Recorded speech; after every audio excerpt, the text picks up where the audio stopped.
Namaskar. After some light-hearted fun, we are now back to serious topics.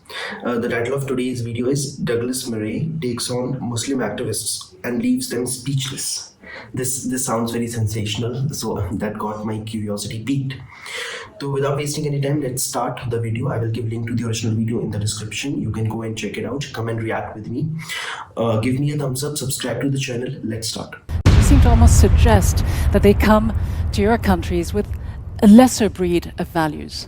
No, I don't think I said that at any point, and that's another time you've tried to put something in my mouth. I said, and before we got all confrontational, which you did from the get-go, I said what the problem is here is that these things are all rubbing against each other. Douglas Murray is at it again. This time, he takes on a host of Muslim activists in Qatar over immigration and the compatibility of Islam with Western culture. Douglas Murray did not hold back. Please. Hi, I'm Hamad Abahawash. I'm a senior at Georgetown University. And my question is to Mr. Douglas Murray. And before I ask my question, I just want to say, you said no sound bites, but then you said the developing world cannot move to the developed world. I don't know what that's about. I think I said it before. My question is, since you brought up migration from the developing world, I'd like to ask you this. Every year, the developed world sends about $300 billion of aid to the developing world, but the developing world sends back trillions in debt repayments to the developed world. Now, don't you think that this is the main reason why migrants are moving to Europe? Because money is moving out of the developing world. Wealth is leaving the developing world and moving to the developed world, to build on what Lamont Hill said. Don't you think this is why people are moving to the Western world, to the developed world? Well, no, I don't. Again, I repeat the fact there are no simple answers. And if it was simply the fact that you could, I don't know, do a debt default or something and solve the whole migration issue, then that would be great. But it just isn't the case. You think that if for instance, all African countries were allowed to default on debt, that they'd become burgeoning, flourishing societies? You think that the problem across, for instance, sub-Saharan Africa isn't just unbelievable greed and theft by politician after politician? You think that if you just wrote off the debt, that would stop being an issue and everyone would become transparent and clean in their dealings with money? I mean, the problems are much deeper than this. They're much deeper than just a simple solution like that. As, if I may just add quickly to the previous two comments, the late, very distinguished American diplomat Daniel Patrick Moynihan had a wonderful rule he came up with, known as Moynihan's Law, where he said that human rights, claims of human rights violations often happen in exactly inverse proportion to human rights violations. That is, you hear about them in the countries that are most free. And before long, you can end up with the presumption that the most free countries are the ones who are most abusive of human rights. And this happens with the case when we talk about our leaders and the ones... It's all very well. We can talk about the Trump administration. We can talk about the democracies and so on for all we like. We can all make criticisms, and we all should. But, okay, briefly, Mr. Putin, what are you going to do about him? What are you going to do about the mullahs in Iran? What are you going to do about the House of Saud in Saudi Arabia? You see, what we end up with is this situation. We go, oh, Mr. Trump. We can all do that. Believe me, I can riff on Trump again, you're being quite day. Selective, aren't you? What are you going to do about the people you can't do anything about? Are you going to ignore them? Are you going to give them a pass? Or are you just going to enjoy beating up on the democracy? I hate to have to interrupt you. There's something called democracy, though, isn't there? Elections. Notice how the woman leading the panel thinks that she has just debunked all of what Douglas Murray has just said by simply referring to democracy. What does that even mean, that there is democracy? What is she trying to imply? The very crux of Douglas Murray's argument is that most often developing countries tend to have less functional economic and democratic structures internally, such that just getting rid of the debt by itself would not entirely solve the migration crisis. Political instability and conflict within countries can further destabilize economies and endanger lives, pushing individuals to seek safety and stability abroad. The World Bank's reports indicate that political instability and violence significantly impact economic performance, reducing investments and hindering economic growth. This, in turn, exacerbates unemployment and poverty, pushing more people towards migration as a means of escaping untenable situations. This debate is about to get even more heated. Another question, please. So I'm going to talk briefly about, my mother's experience as an immigrant, and I want to touch here on something that Mark...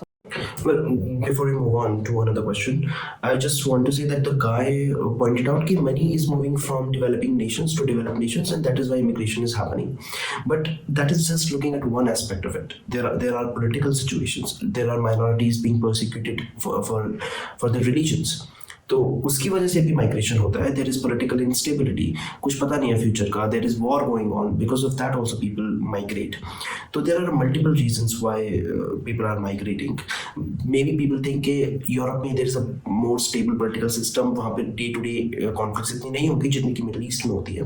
may be that is why they are moving to the developed nations. तो there are several aspects of it. It's not just because the developed countries are more wealthy. There are other things as well. Someone Hill said this power of education and telling people how refugees fit into the wider context of economic development. Here's why I'm very skeptical about that. Because when my mother arrived in the UK and her parents arrived in the UK, people still called them dirty packies. When she had graduated from Oxford University, she was still a brown person who was not seen as a citizen, right? So to what extent can we Not seen by who? Are you suggesting that the society was not ready to accept the immigrants? If yes, then I don't know what you're seeking. Because you cannot force the society to just be accepting, to be tolerant, just like out of the blue. Society will make changes over time. If you're suggesting that the state saw them as dirty brownies, then there is some conflict. There is something that we can oppose and we can fight against, because that is bigotry. That is like the violation of national laws.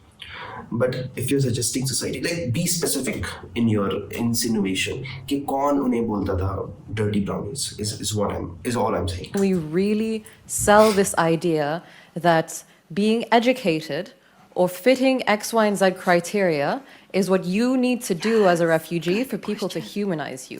The inherent problem with these people is that they don't humanize you. I missed one point. Or fitting X, Y, and Z criteria, that being educated, and can we really sell this idea that being educated or fitting X, Y, and Z criteria is what you need to do as a refugee for people to humanize you?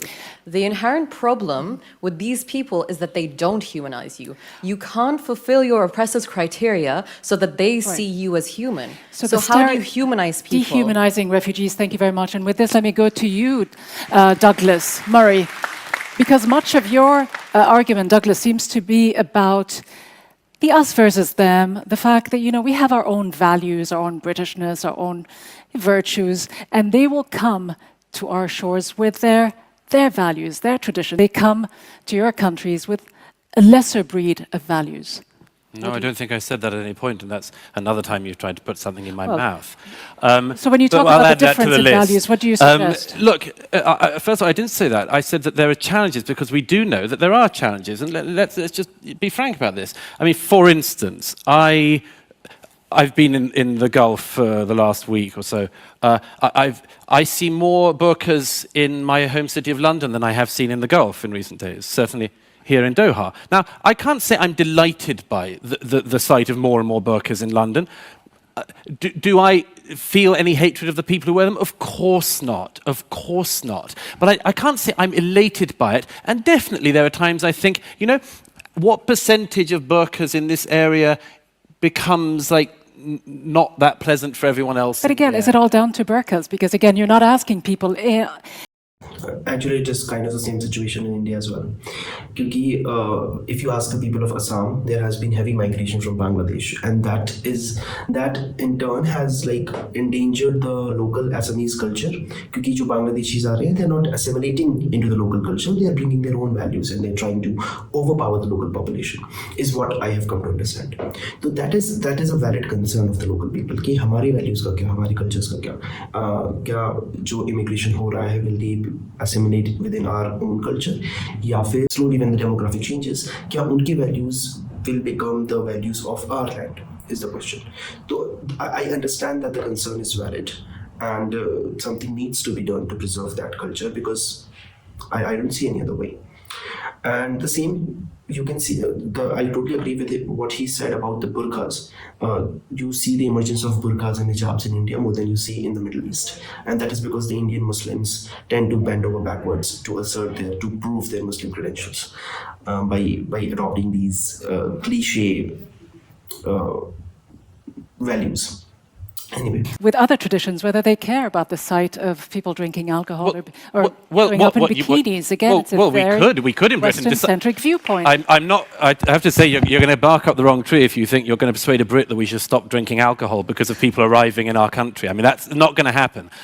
These things are all a bit of give and take. You bring your own traditions that don't quite fit with theirs. Well, they don't. Yeah, there are, as I said, and before we got all confrontational, which you did from the get-go, I said what the problem is here is that these things are all rubbing against each other. And in that situation, you have to work out what things you're willing to give up, which things you're willing to compromise on, and which ones you're not. You're not going to persuade the Brits to massively change their culture, but let me just make the point. Every single society has certain aspects of it doesn't want to give up. This one will. In Qatar, this one will. Everyone does. So please don't try to make this a kind of bigoted European thing. That would be a very, very dishonest way to... That would be a very dishonest way to represent it. One of the critical insights to consider in this debate is the difference in foundational values between traditionally liberal Western societies and those governed by strict interpretations of Islamic law. Western democracies have evolved to place a high value on individual rights, including the freedom of expression and the separation of church and state.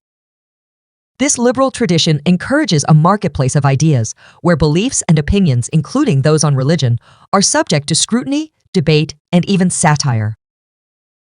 Murray's concern is that the acceptance or imposition of laws and norms that restrict these freedoms in favor of protecting religious sentiments could lead to a chilling effect on speech and thought. It's a scenario where the fear of offending can stifle creativity, intellectual debate, and the critical questioning of religious and societal norms. This debate is not theoretical, but has manifested in various incidents that have sparked international controversy.